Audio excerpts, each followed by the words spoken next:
AVtv is a product of the AV journalism class produced for the students of Amador Valley High School. The views expressed on the show do not represent the views of AVHS teachers, admin, or PUSD personnel.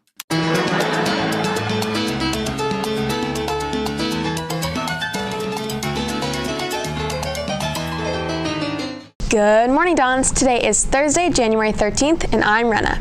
Welcome back from winter break. We hope you had a relaxing couple of weeks.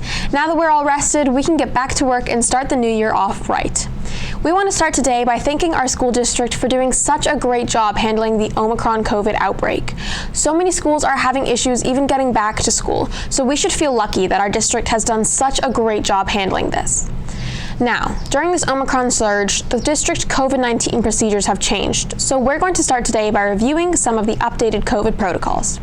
If a student is sick or has any symptoms of illness like a sore or scratchy throat, nausea, headache, or temperature, stay home until you're cleared to return to school and get COVID tested. 2 supervised negative rapid antigen tests are now required, taken at least 48 hours apart.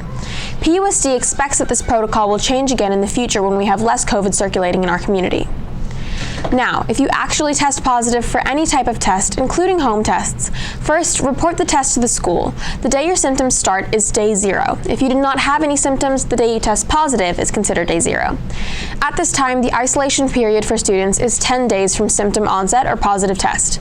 If this changes, Amador will communicate to anyone currently on isolation protocols. Check your email for more information about these protocols.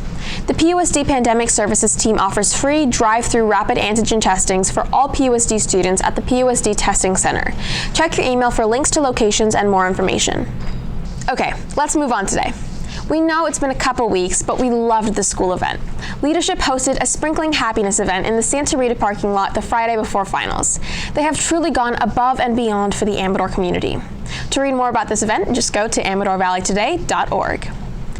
Now that the first semester is over, if you would like to request a schedule change for the second semester, go to bit.ly/3Q4IVRG and fill out the form provided. The form can also be found on the counseling website under Quick Links. Mr. Amador is back and looking for AV students to participate in this year's pageant show. The nonprofit organization raises money for children at the George Marks Children's House through the hard work of our hand-picked Mr. Amador boys and publicity, dance, and tech committees. If you're interested in joining any of these committees or for more information, you can email Courtney Fisk and Amelia Flores at mramadorshow@gmail.com. Okay, let's go to our first commercial of the day. There's a simple way to make your disposable mask fit better, which can make it more effective in protecting you against COVID-19. First, fold the mask from edge to edge. Then, make a knot in each ear loop. Push the knot as close to the edge of the mask as possible.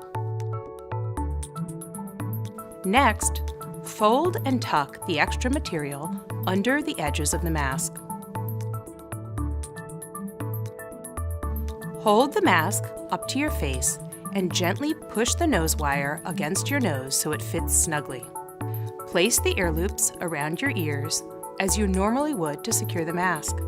Be sure to remove any gaps in the mask around your nose and cheeks for the best protection. And this is what we call knot and tuck. Now we have another segment. Before break, teachers all around campus participated in a door decorating contest in light of the festive season and holiday cheer.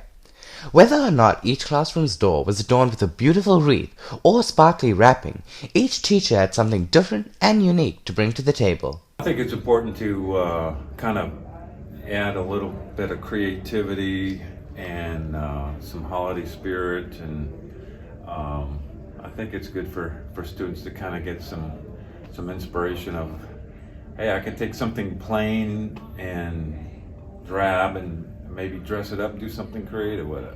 From festive wrapping paper to brightly colored decor, differing materials were used in the contest, and students were able to appreciate these decorations on their way to class. I think it's nice to have some color on the doors at Amador, and a lot of students say that it's the best thing they've done all year and seem to really enjoy it. So it's kind of a way for access and advisory classes to get involved and have fun. Leadership students organized this event and judged each decorated door on campus. Congratulations to Mrs. Enriquez, whose door was voted the best at Amador, and thank you to all teachers who participated in this event.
This is Zanil Kaviji with AVtv News.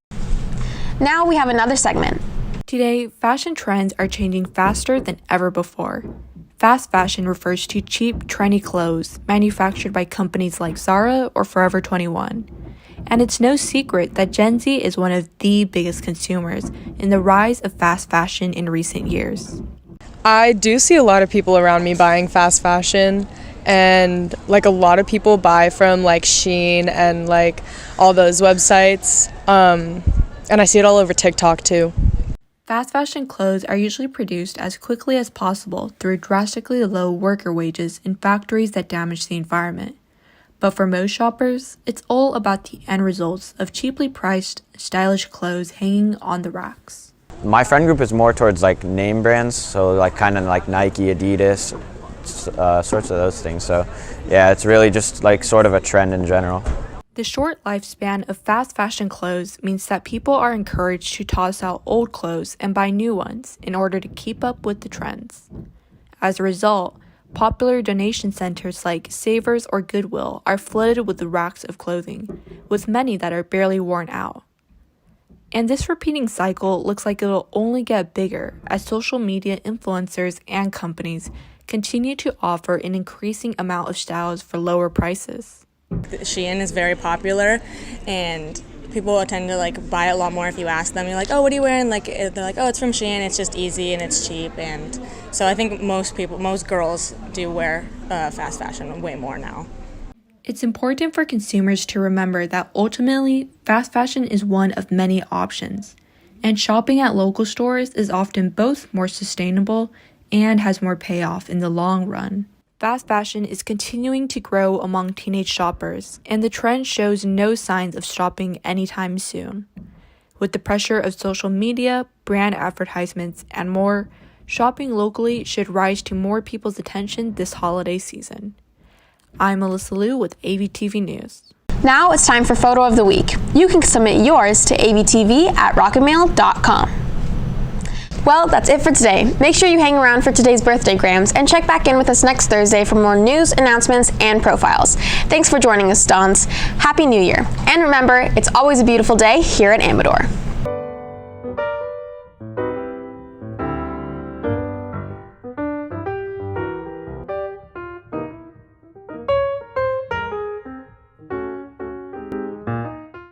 Yeah, it's a beautiful day.